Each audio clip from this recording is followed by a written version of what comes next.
Welcome to an important discussion on the biological paradox of high-functioning anxiety. On the surface, you present as a machine. You are punctual, highly organized, and endlessly productive. But under the surface, the water is churning.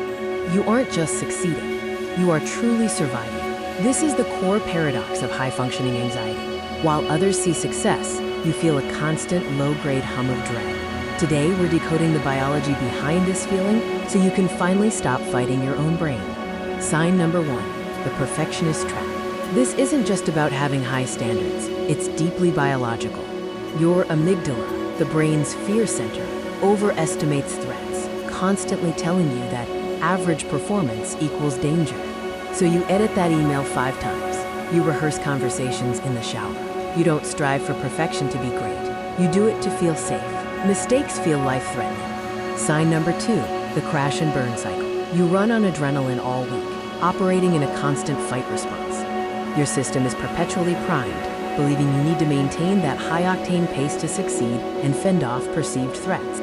But the moment you stop, you crash. Your nervous system has become addicted to the stress hormone cortisol. Without stress, you feel empty, restless, or guilty for simply wasting time. Sign number 3, pathological planning. You check maps before you leave and script phone calls in advance.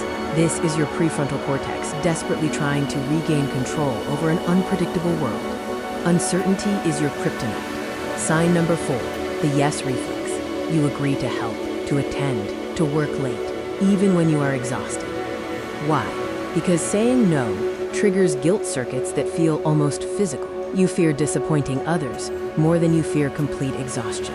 Sign number 5, the body keeps the score.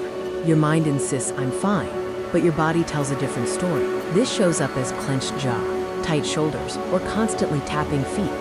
This is leaked energy that your mind can't contain. Your body is perpetually preparing for a tiger attack that, in reality, never comes. So how do we finally break this exhausting loop and reclaim control? First, try the good enough audit. Deliberately do one low-stakes task at 80% quality today.